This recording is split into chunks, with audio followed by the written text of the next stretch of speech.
कृपा करो मुझे ऊपरे सुख निधि सहजानंद।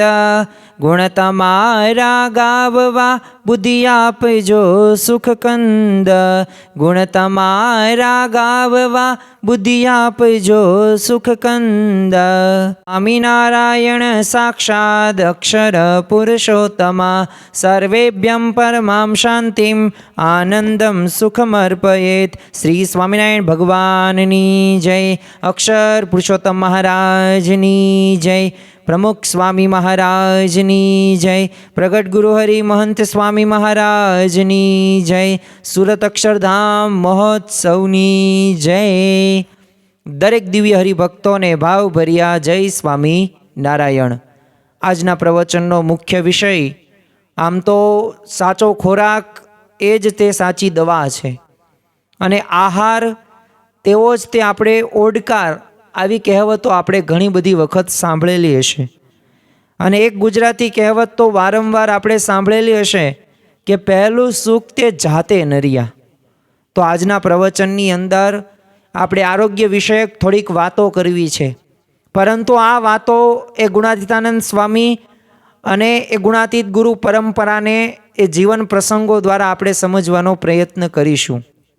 આમ તો ગુણાતીતાનંદ સ્વામી એ પોતે જૂનાગઢની અંદર પોતે 40 વર્ષ 4 મહિના અને 4 દિવસ સુધી રહ્યા। તો એમનો ખોરાક શું હતો, એમનો મુખ્યપણે એ આહારની અંદર કેવો આહાર કરતા હતા?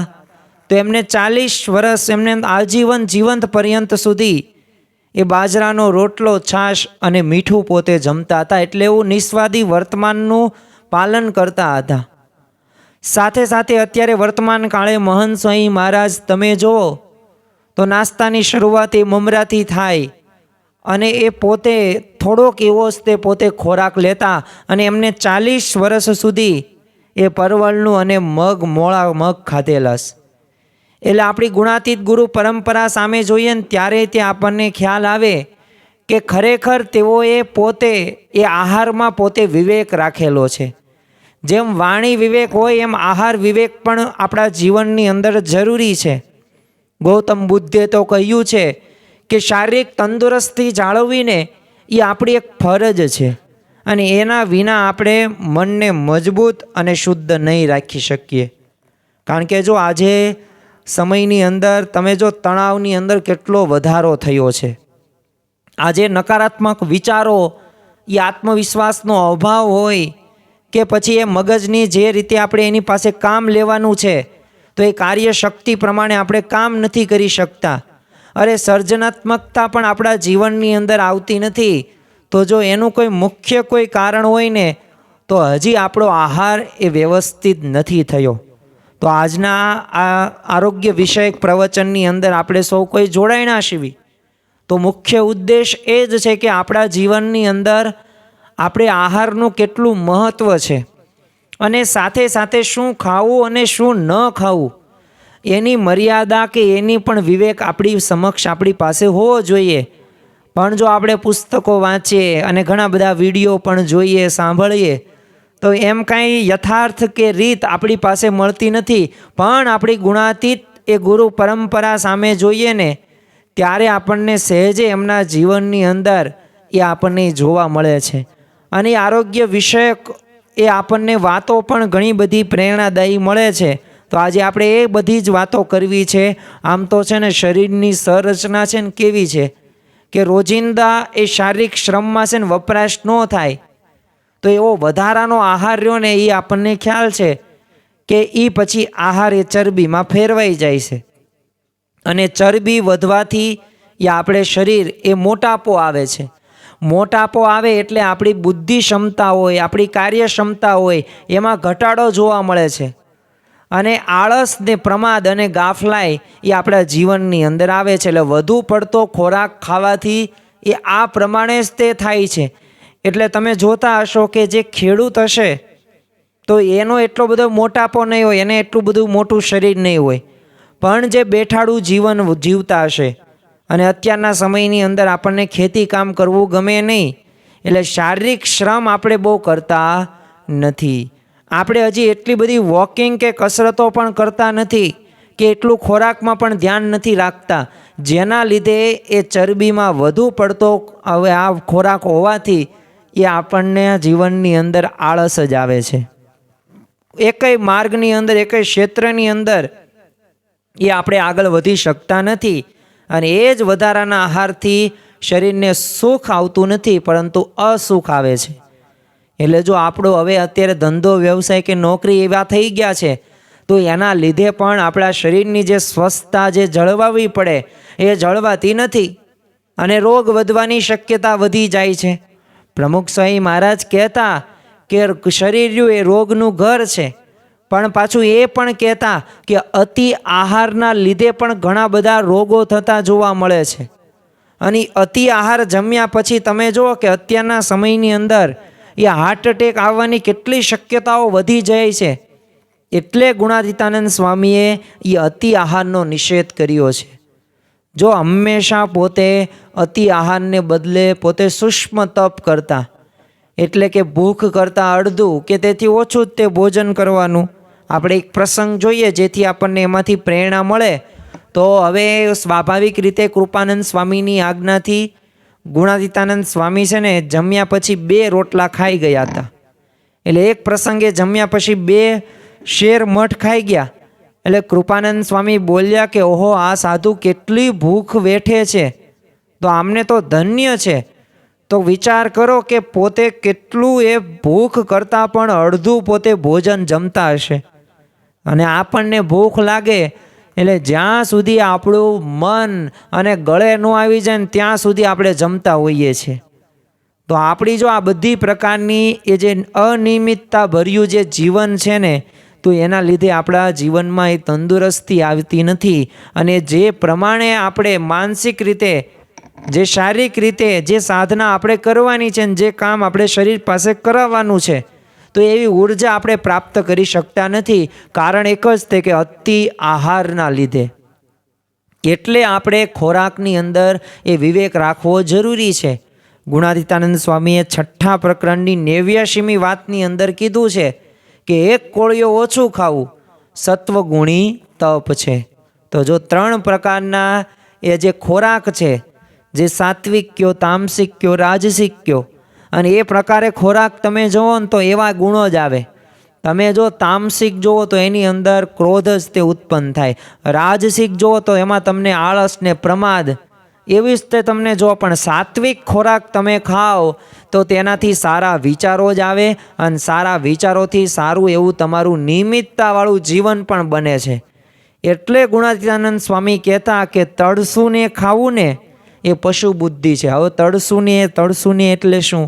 તો તળસુને એટલે વધુ પડતું ખાવું અને જ્યાં સુધી ચાલે ને ત્યાં સુધી જમવું. તમે જો ભાઈ રામદાસ સ્વામી કહેતા કે 1 રોટલાની ભૂખ છે ને રાખીને ખાવું. હવે આપણે તો વધુમાં વધુ જેટલા મિષ્ટાનો, અરે રાત્રે સારું એવું જમી લીધું હોય ને 10 વાગ્યે કંઈક નાસ્તો આવ્યો હોય તોય આપણે જમી જઈએ. ગોપાલ સ્વામીની વાતો આપણે વાંચીએ તો ત્યારે આપણને એમાં પણ લાગે. તો એમાંય તે જો ગુણાતીતાનંદ સ્વામી વચ્ચે આહાર વિષયક એમને ઘણી બધી ચર્ચા એ કરેલી છે. અને બંને મહાપુરુષોની રુચિ અને અભિપ્રાય છે ને આપણને એક જ લાગે છે. એટલે જો પોતાના ઉપદેશમાં તે આહાર તમે જુઓ ને તો વૃત્તિઓના સંયમને જોડ્યા છે. અને જ્યાં સંયમ હોય ને ત્યાં જ તે સાધના ખરેખરી થઈ શકે. ગોપાલ સ્વામી તે જો એ સમયની અંદર એ પોતાના વિશે એનું એક સાખીઓ વિશે એમને લખેલું છે કે આપણે તો છે ને એકલું શાક જ ખાઈએ છીએ ને એમાંય કોઈક તો પેટ ભરવા જ જમે છે ને લાડુ તો મુખવા જેટલો જ જમે છે. કોઈક અડધો તો કોઈક પોણો ખાય છે અને પેટ ભરીને અન્ન કોઈક જ ખાતા હશે.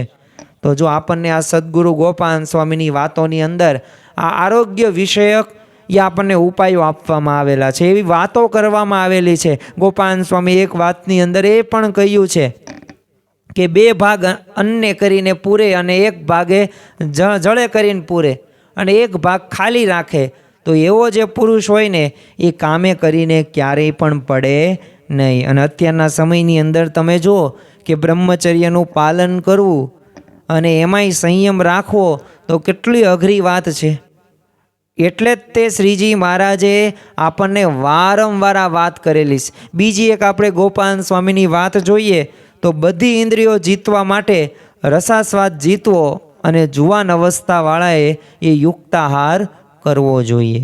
તો જો આ રીતે આપણે ખોરાક લેવામાં આવે તો કંઈ પ્રશ્ન થાય નહીં. થોમસ આલ્વા એડિશન થઈ ગયા પોતે મહાન વૈજ્ઞાનિક, તો તેમણે કહેલું કે ભવિષ્યમાં છે ને ડૉક્ટરો દવાઓ નહીં આપે, પણ દર્દીઓને શરીર સાચવવા માટે છે ને યોગ્ય આહાર અને રોગના કારણો જણાવીને એને અટકાવવાનું માર્ગદર્શન પૂરું પાડશે. અને અત્યારે તમે જુઓ કે કોઈ પણ ડૉક્ટર હોય તો એ આરોગ્ય વિશે, ખોરાક બાબતે, આહાર વિશે કહે જ તે. અને જો આપણા શરીરની અંદર આ જેટલા પણ ખોરાક આહાર આપણે સારો કરીએ એ સામે આપણને પરિણામ મળે જ. તેને આપણા જો આ વેદોની અંદર પણ આ જ વાતો આપવામાં આવેલી છે. એ તમે ચરક સુશ્રુતા જુઓ, પતંજલિ તમે જુઓ, તો એ બધાએ આપણને આવું જ માર્ગદર્શન આપેલું છે. અને આપણે ભારતની અંદર રહ્યા છીએ તો આપણી તો એક મોટી વિશેષતા, આપણે ફાયદો કયો ગણી શકાય કે આપણા જે ભારતના તહેવારો રહ્યા અને તહેવારોમાં જે ખોરાક ખવાય છે ને એ બધી યથા યોગ્ય ઋતુ પ્રમાણે જ થાય છે. તમે જુઓ કે અઠવાડિયા પછી તે હોળી આવશે, ધૂળેટી આવશે, તો અત્યારે સ્વાભાવિક રીતે વધુ પડતી ઠંડી હોય તો એ ઠંડીને એ દૂર કરવા માટે એ ખજૂર કે ધાણી કે ડાળિયા રે અતિ યોગ્ય કહેવાય. તમે પહેલા મહિનાની અંદર જો મકર સંક્રાંતિ ગઈ તો એ ત્યારે પણ એ જે આપણે લાડુ, તલની ચીકી હોય કે લાડુ હોય કે શેરડી હોય, આ બધું જરૂરી છે. તમે જો કે આપણે સ્વાભાવિક રીતે દિવાળીના ઉત્સવોની અંદર એ મીઠાઈઓ જમીએ છીએ તો એ અથા યોગ્ય રીતે જો બધું ત્યાં, અને પાછું ખોરાકય ત્યાં આપણને ઋતુ પ્રમાણે જ તેવો મળે છે ને એવા પાક થાય છે. તો આ બધાય જો ઋતુ પ્રમાણે જો આપણે આ ખોરાક ખાઈએ ને તોય ઘણો બધો ફાયદો થતો જોવા મળે છે. અને ભગવાન સ્વામિનારાયણે તો શિક્ષાપત્રીમાં 189માં શ્લોકની અંદર કીધું છે કે સર્વેન્દ્રિયાણી જેયાની રસના તું વિશેષતઃ, અર્થાત કે બધી ઇન્દ્રિયોને જીતવી જોઈએ પણ જીવવાને ઇન્દ્રિયને તો રસાસ્વાદને તો વિશેષ કરીને જીતવો જોઈએ. અને જેને પણ એ પોતે આવી રીતે રસાન્દ્રિયાને વિશેષ જીતી છે ને એના બીજી ઇન્દ્રિયો આપોઆપ જીતાઈ ગઈ. કારણ કે આ ખોરાકથી જ તે આ કામ, ક્રોધ, લોભ, મોહ, મત્સ ને માયા એ આ બધુંય ધીમે ધીમે આવે છે. જો આપણે નક્કી કરેલું ભોજન જો આપણને પીરસવામાં ન આવે તો આપણને ગમતું નથી. સમયા ઉત્સવની અંદર આપણે લાભ લેવા માટે ગયા હોય અને સારો એવો ખોરાક આપણને ન મળ્યો હોય, સારું જમવાનું ન હોય, સ્વાદિષ્ટ ટેસ્ટફુલ, તો આપણને સમાગમનું સુખ આવતું નથી. એટલે બધી ઇન્દ્રિયોને જીતવાની, પણ વિશેષ કોને જીતવાની? રસાઇન્દ્રિયાને જીતવાની. એક દીર્ઘ આયુષ્ય પ્રાપ્ત કરવાની કલા નામના પુસ્તકની અંદર છે ને ઇટાલીના લુઈ કોર્નર, એને 104 વર્ષ પોતે જીવ્યા. તો પોતાનું એક પુસ્તક હતું જેનું નામ હતું મિતાહાર. તો પ્રકરણ 83માં એ વર્ષે લખ્યું હતું. અને એ પોતે લખે છે થોડું અને ડહાપણથી ખાવાથી છે ને આયુષ્યમાં વધારો થાય છે. તો આમાંથી આયુષ્ય કોને વધારવું છે? બધાને આયુષ્ય વધારવું છે ને પાછું સ્વાસ્થ્યવાળું આયુષ્ય વધારવું છે. તો એના માટે આ જરૂરી છે.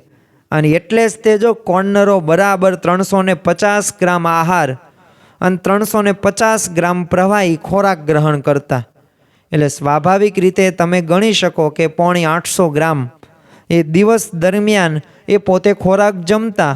હવે આપણે તો આવી કંઈ ગણતરી કરતા નથી. જો આ પ્રવચન, આરોગ્ય વિષયક પ્રવચન આપણને ચિંતા અપાવનાર નથી, પણ આપણે જો થોડીક અંતરદ્રષ્ટિ કરીએ અને ખોરાકમાં થોડોક સુધારો કરીએ તો આપણને ઘણો બધો ફાયદો થાય.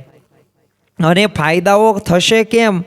કારણ કે એ ખોરાક બાબતે આપણે જાગૃત થયા, જેથી આપણું મન હોય કે શરીર હોય એ સારી રીતે સ્વસ્થ કામ કરી શકશે. ગુણાતીતાનંદ સ્વામીએ તે 6 પ્રકરણની 153મી વાતની અંદર કીધું છે કે શેર ખાવું કાં 1.5 શેર ખાવું, પણ 2 શેર લગી તો ન જ ખાવું. હવે આ શેર ને 1.5 શેર ને 2 શેર શું છે? તો શેર એટલે સ્વાભાવિક રીતે 500 ગ્રામ. હવે 1.5 શેર એટલે શું? 750 ગ્રામ.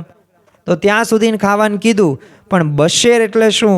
તો 1000 ગ્રામ એટલે 1 કિલો તો ક્યારેય ખાવું નહીં. હવે જ્યારે જોઈએ ને, જ્યારે સરવાળો કરીએ ને દિવસ દરમિયાન, ત્યારે આપણને કે આપણે કેટલો ખોરાક એ વધુમાં વધુ લઈએ છીએ અને આ વધુ પડતો ખોરાકના લીધે જ તે એ બધી પ્રકારની પરિસ્થિતિઓ જે ખરેખર આપણા શરીરની અંદર ન બનવી જોઈએ, તો આ પરિસ્થિતિઓ રોગો આવવાનું કારણ એ આ જ મુખ્ય ગણી શકાય. એટલે કીધું છે કે તમે જેવો આહાર લેશો ને એવો ઓડકાર આવશે. અને પહેલું તમારે સુખ તમારે શરીર સંબંધિત ધ્યાન રાખવાનું છે.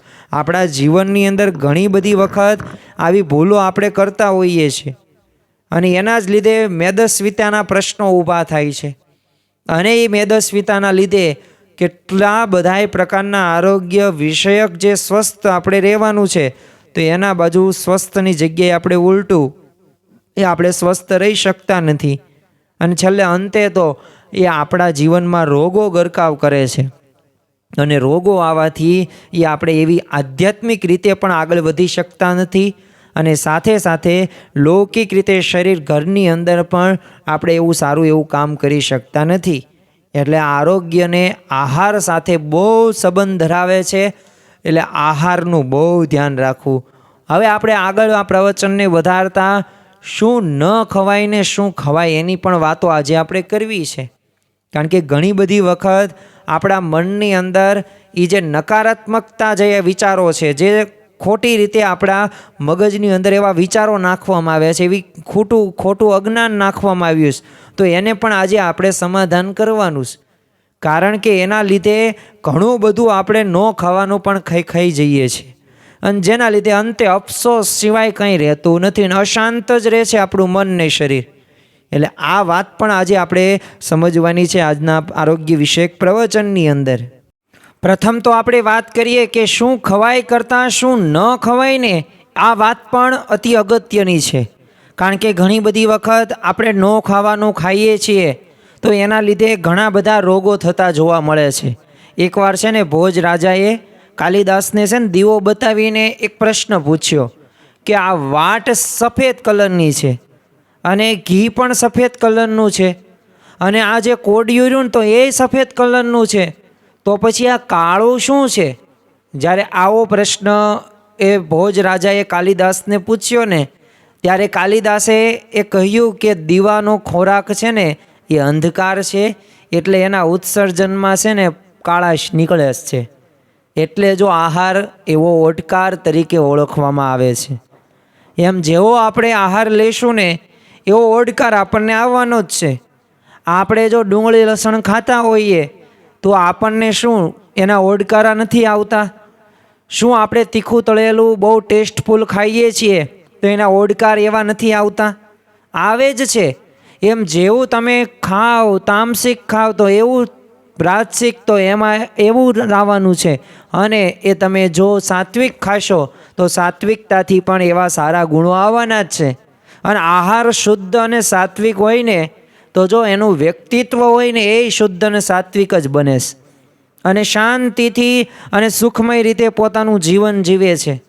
એને બધી પ્રકારે એ શાંતિનો અનુભવ થાય છે. આધ્યાત્મિક માર્ગે પણ આગળ વધી શકે છે અને લૌકિક માર્ગની અંદર એ પોતે ધંધો કરે કે વ્યવસાય કરે કે નોકરી કરે એ દરેકની અંદર બરકત આવે છે. કારણ કે શાંત અને સુખમય હોવાથી આપણું મન એ સારું એવું કામ કરી શકે છે. તમે જુઓ કે શુદ્ધ અને સાત્વિક આહારની અંદર એ માંસાહાર હોય કે ઈંડા હોય આ બધું વર્જ્ય છે. આ આપણે લેવું જોઈએ નહીં. અને આજકાલ તમે જુઓ કે ઈંડાનો કેવો ભ્રામક રીતે પ્રચાર થાય છે. જો આપણે સૌ કોઈએ જાગૃત થવાનું છે અને જાગૃતતા હશે તો જ એ ભૂલ નહીં થાય. તમે જુઓ કે ઈંડા શાકાહારી છે આવું બધું કહેવામાં આવે છે, પણ પ્રમુખ સ્વામી મહારાજ એક વેધક પ્રશ્ન કરે છે કે ઈંડા શું ઝાડ ઉપર ઉગે છે? જ્યારે આ પ્રશ્ન પૂછવામાં આવે ત્યારે આપણને પણ ખ્યાલ છે કે ઈંડા ઝાડ ઉપર ઉગતા નથી. તમે જો ડૉક્ટરો અને જે ડાયટિશિયનો હોય છે એ હિન્દુ દર્દીઓને શું કહે છે કે તમે માંસાહાર નથી કરતા ને એટલે આ વિટામિન જે બીની છે ને ઉણપ બહુ દેખાય છે. તો ઘણા બધા લોકો આમ આડકતરી રીતે એ માંસાહારને ઉત્તેજન આપે જ છે. હકીકતે તો હિન્દુઓની જે પેઢીઓની પેઢી પસાર થઈ ગઈ પણ એવી સમૂહગત વિટામિન બીની ખામી નથી જણાણી. અને જો યાદ રાખવું આપણે રો ફૂડ એટલે કે જે સ્વાભાવિક રીતે વેલા ઉપર ઉગતા ફૂડ આપણે ખાઈએ ખોરાકો તો એ બધામાંથી આપણને B12 એ પૂરતા પ્રમાણની અંદર મળી જ રહે છે. એટલે આવી સલાહથી ક્યારેય કોઈ દિવસ આપણે ભરમાવાનું નથી. ઉલટું આપણે જંક ફૂડને આ ટીન ફૂડથી વિટામિન બીની અમુકની ખામી સર્જાય છે, ઊભી થાય છે. એક ડૉક્ટર શું કહે છે કે જંક ફૂડ ખાય છે ને એ દારૂ પીધા બરાબર છે. તો આપણે એનો ત્યાગ કરવાનો છે. જો લસણ ડુંગળીમાં ભલે થોડા ઔષધીય ગુણો હશે, આપણે એમ નથી કહેતા કે સાવ લસણ ડુંગળી એ પોતે નુકસાનકારક જ છે. ગુણો છે અને આયુર્વેદોની અંદર પણ લખવામાં આવ્યું છે. પણ જો સારા એ માનસિક સ્વાસ્થ્ય માટે ન ખાવા જોઈએ ને, એ પાછી ઘણી બધી ધાર્મિક પરંપરાઓનો આદેશ અપાયો જ છે. સ્વામિનારાયણ સંપ્રદાયની અંદર જ નહીં, તમે જો કે જૈનની અંદર તો એમાં પણ આ ડુંગળી લસણને એ ના જ પાડવામાં આવેલી છે. તો આપણા જીવનની અંદર આ બધા મુદ્દાઓ આપણે વણી લેવાના જ. શું ખાવા કરતાં શું ન ખવાય ને, આનું આપણને જ્ઞાન પ્રથમ હોવું જોઈએ. હિંગ પણ એવો જ એક ચર્ચાનો વિષય છે. લસણ ડુંગળી તો આપણને મનાય છે કે શ્રીજી મહારાજે અને આપણી ગુણાતીત ગુરુ પરંપરાએ એ ડુંગળી લસણનો નિષેધ કર્યો છે. એ આપણે ખવાય જ નહીં. પણ ભગવાન સ્વામિનારાયણે જો હિંગવાળો પણ આહાર પસંદ નહોતો. એકવાર કાર્યાણીની અંદર છે ને સુરતથી શ્રીજી મહારાજ માટે અથાણાની એક બરણી આવેલી. તો હવે અથાણાની બરણી ખોલીને અને હિંગની એવી તીવ્ર વાસ આવી, એટલે શ્રીજી મહારાજે શું કીધું કે આને ઉકળે નાખો, અહીંયા ન રહેવાય દો, ઉકળે નાખો, આ ન ખવાય. હવે આવી વાત કરી, પણ ના પ્રાગજી પુરાણી હાજર હતા. તો એમને મહારાજને શું કીધું, મહારાજ હરિભક્તોનો ભાવ તો જુઓ, હું ધોઈને ખાઈ જઈશ. શ્રીજી મહારાજે કપાળ કૂટ્યું કે સ્વાદિયા શું ધૂળ ધોઈને ખાતા હશે. અને જો એ વાતય સાચી. આ પુરાણીએ પછી ઘરે જઈને કાંઈ ધોયું નહીં, એમનામાં અથાણા હતા એ ખાવાનું શરૂ રાખ્યું દરરોજ. તો જો એટલે શ્રીજી મહારાજે આપણને વાત કરી છે શ્લોક નંબર 189માં કે સર્વેન્દ્રિયાણી જેયાની રસના તું વિશેષતઃ. બધી ઇન્દ્રિયો જીતવાની છે, પણ રસના ઇન્દ્રિયને તો વિશેષ કરીને જીતવાની છે. અને એના લીધે જ તે આજે તો જુઓ તમે શરીરની અંદર કેટલા ઘણા બધા રોગો થાય છે કે જેને આપણે એ ખરેખર વાસ્તવિક રીતે જોવા જઈએ ને તો એ ખોરાકથી જ થાય છે, આહારથી જ થાય છે. અને આપણે એવો આહાર ખાઈએ છીએ એટલે સ્વાસ્થ્યને એ નુકસાનકારક જ બને છે. એટલે આપણા જીવનની અંદર આહાર બાબતે જાગૃતિ હોવી ખૂબ જરૂરી છે. ગુણાતીતાનંદ સ્વામીએ તે 11મા પ્રકરણની તે 34મી વાતની અંદર વાત કરી છે કે 3 રૂપિયાની છે ને પતરાળી ખાઈ રોગ ઊભો કરવો ને એ સર્વે અણજરજીની પીડા છે. તો જો આવી રીતે આપણને પણ ગુણાતીતાનંદ સ્વામીએ વારંવાર એમની વાતો દ્વારા માર્ગદર્શન આપેલું જ છે. હવે આપણને એક બીજો પણ પ્રશ્ન થાય, તો પછી ખવાય શું? આપણે હવે થોડીક વાતો કરવી છે.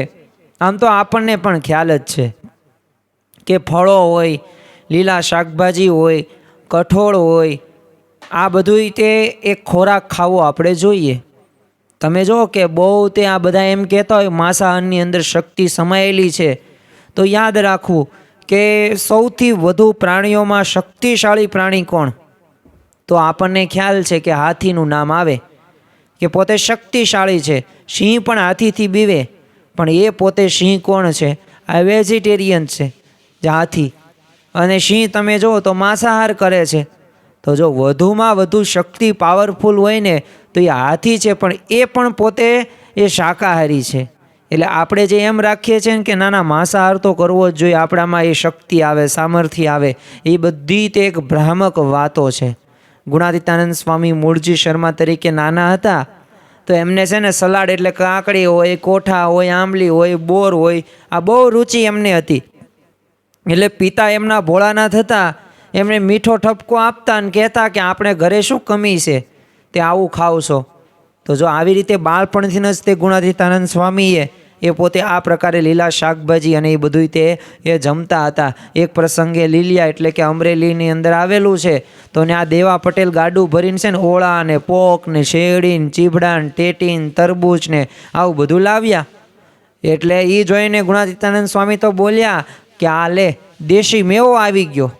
તો જો સ્વામીને મન આ બધું રો ફૂડ્યું ને એ જ સાચો મેવો હતો. અને આપણો મેવો કયો હોય તો કાજુ બદામ, આપણે એને મેવો કહેતા હોય. પણ જો અહીંયા ગુણાતીતાનંદ સ્વામીએ કોને મેવો કીધો? આ શેરડી, ચીભડા, ટેટીન, તરબૂચને કીધો. આ બધા લાગે આપણને સામાન્ય, જો સ્વાદિષ્ટ તો છે જ, તે સાથે સાથે આપણા સ્વાસ્થ્ય માટે પણ જરૂરી છે. ભગવાન સ્વામિનારાયણે તમે જો નીલકંઠ વર્ણી તરીકે આમ અખિલ ભારતની પદયાત્રા કરી, તો એ દરમિયાન મુખ્યત્વે એમને ઉપવાસ જ કર્યા છે, અથવા તો આવા રો ફૂડ દ્વારા એમનું જીવન નિર્વાહ કરેલું છે. અરે રામાનંદ સ્વામીના આશ્રમમાં આવ્યા ને પછી પણ તેમનો મુખ્ય આહાર કેવો હતો? ત્યાં રો ફૂડ જ હતો. એટલે આશ્ચર્યની વાત છે કે એક બાળકની ભાવના સ્વીકારીને જૂનાગઢની અંદર એક હાથીની સવારી ઉપર બેસીને એમને કાંકડી ખાધી હતી. છડી સવારીએ કાંકડી ખાધી. તો જો આજની પરિભાષામાં આપણે કહેવું હોય ને તો એમ કહેવાય કે ભગવાન સ્વામિનારાયણ રહ્યા ને એ આ રો ફૂડના બ્રાન્ડ એમ્બેસેડર છે. અને ખરેખર જો આપણા જીવનની અંદર એ જો આ રો ફૂડ આવી જાય ને તો પછી કોઈ પણ પ્રકારનો પ્રશ્ન થાય નહીં. અને એ પ્રકારનો રોજિંદા જીવનની અંદર આ ક્રમ આપણે જાળવવો ખૂબ જરૂરી છે. જો આજે આપણે પીણું હોય છે તો એ આપણે કેટલી સોડા હોય, આવું બધું આપણે પીતા હોઈએ છીએ, પણ જો યાદ રાખવું કે એમાં સુગર છે, એટલે ખાંડ છે તે તો વધુમાં વધુ નુકસાન કરે છે. તમે જો કોફી હોય કે ચા હોય કે કોકો હોય, સ્વાભાવિક રીતે આ ચાની તો શોધ ચીનની અંદર થયેલી પાણીનું મૂલ્યાંકન માટે, તપાસ માટે, કારણ કે ત્યારે બહુ દૂષિત પાણી હતું. એટલે આ ઉકાળીને નાખે એટલે પીળું થઈ જાય એટલે સમજી લો આ પાણી પીવા યોગ્ય છે. હવે આવી રીતના ટેસ્ટિંગ માટે કરાતું હતું ને આપણે ભારતની અંદર તમે જુઓ કે ચામની અંદર એ દૂધ હોય, ખાંડ હોય, એલાયચી હોય, આદુ હોય, અદરક હોય, આવું બધું નાખીને આપણે એક બંધાણ કરી નાખ્યું. જો એમાં ટેનિન નામનો જે પદાર્થ આવે છે તો વૈજ્ઞાનિકો પોતે કહે છે કે એ જઠર અને ચામડીને છે ને ડઠ્ઠર કરે છે, જેનાથી એ હવે સ્વાભાવિક રીતે પાચન થવામાં પણ ઘણી બધી તકલીફ રહે છે. તો આવા બધા ઘણા બધા પ્રકારના પ્રશ્નો ઊભા થતા જોવા મળે છે, પણ તોય આપણે મૂકી શકતા નથી. જો ઘણી બધી વખત તેલ પણ આપણને નુકસાન કરે જ છે.